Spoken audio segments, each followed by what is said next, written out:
नमस्कार। आशा करती हूँ आप सभी लोग कुशल मंगल होंगे।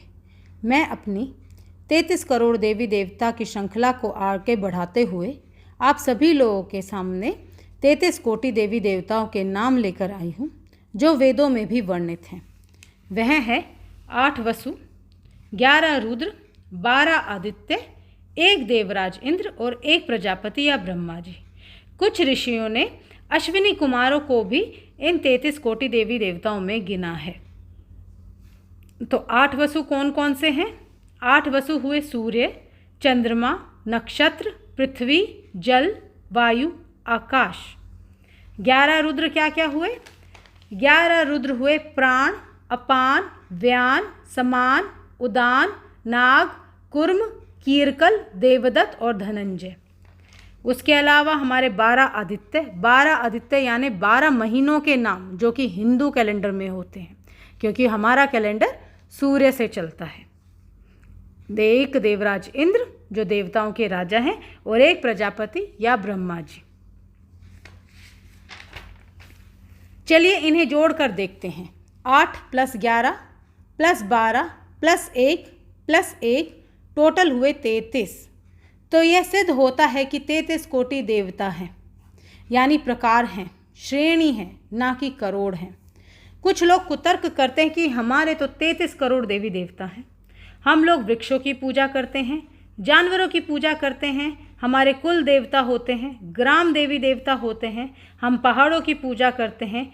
इन सबको अगर हम गिने तो हमारे 33 करोड़ या इससे अधिक भी देवी देवता हो सकते हैं। परंतु वह लोग भूल जाते हैं कि हमारे एक ही ईश्वर है और जिसे हम परम ब्रह्म कहते हैं। वह आदि है, अनंत है और जिन सभी की हम पूजा अर्चना करते हैं वह उन्हीं का एक स्वरूप मात्र है। हमें यह याद रखना चाहिए कि मनुष्य को सही राह दिखाने हेतु ईश्वर ने अवतार लिए हैं। वह अवतार हैं जिनके माध्यम से हम परम ब्रह्म को पूजते हैं। ईश्वर हर कण में है, इसीलिए हम मनुष्य उसका हर स्वरूप में पूजन करते हैं। चलिए अब हम इन 33 कोटि यानी 33 प्रकार के देवी देवताओं से क्या समझते हैं। सबसे पहले 8 वसु को ही समझने का प्रयास करते हैं। हमारे 8 वसु जैसे कि मैंने बताया था, सूर्य, चंद्रमा, नक्षत्र, पृथ्वी, जल, अग्नि, वायु, आकाश। ये 8 वसु क्या प्रकृति नहीं हुए? जब हम गंगा जी की आरती करते हैं तो हम जल ही जीवन है पर महत्व देते हैं। क्या ये 8 वसु हमारा जीवन यापन के लिए ज़रूरी नहीं? क्या इनके बिना जीवन संभव है? नहीं, कदापि नहीं। वसु का अर्थ होता है बसने वाला, जहाँ बसा जा सके।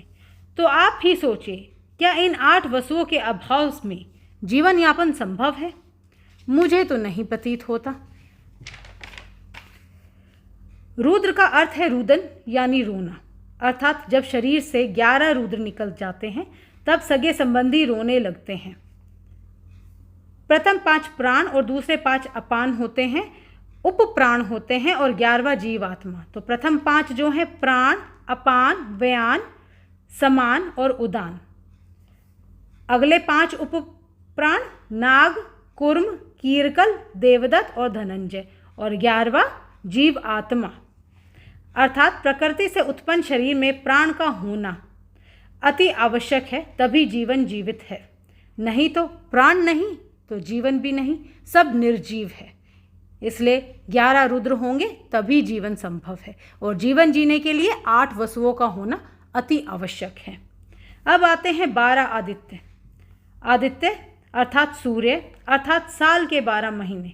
भारतीय कैलेंडर सूर्य पर ही आधारित है, तो समय के 12 महीने हुए 12 आदित्य। मनुष्य का जीवन यापन हम 12 महीनों पर ही निर्भर करता है। 8 वसु, 11 रुद्र, 12 आदित्य मिलकर बने 31 देवी देवता। 32वें देव हुए इंद्र यानी ऊर्जा और 33वें देव हुए यज्ञ यानी प्रजापति, संसार के चलाने हेतु नियम बनाने वाले। अब आप लोग ही सोचिए, मनुष्य के जीवन के लिए ये 33 देवी देवता कितने अनिवार्य हैं। अगर हम उन्हें त्रिदेव के रूप में भी देखें तो 8 वसु ब्रह्मा जी हुए, 11 रुद्र शिव हुए, 12 आदित्य विष्णु हुए। ध्यान रहे, हम सूर्य देव को सूर्य नारायण भी कहते हैं। 8 वसु जिससे प्रकृति की उत्पत्ति होती है, और उत्पत्ति तो ब्रह्मा जी ने की है ना। 12 आदित्य जो जीवन यापन में महत्वपूर्ण भूमिका निभाते हैं और संरक्षण की जिम्मेदारी तो विष्णु भगवान की है, और 11 रुद्र जो हमें मृत्यु का सत्य बताते हैं, यानी संहार की जिम्मेदारी तो शिव की है, यानी रुद्रदेव की है। इंद्र और प्रजापति क्या करते हैं? ये 12 आदित्यों की सहायता जीवन यापन को सुगम बनाने हेतु करते हैं। इसलिए ये सारे देव मिलकर हमारे 33 कोटि देवी देवता हुए। आशा करती हूँ आप लोगों को 33 कोटि देवी देवताओं की सूची समझ आई हो। इस श्रृंखला में मैं ऋग्वेद से कुछ प्रमाण लेकर अगले चलचित्र में आपके समक्ष प्रस्तुत होंगी। धन्यवाद।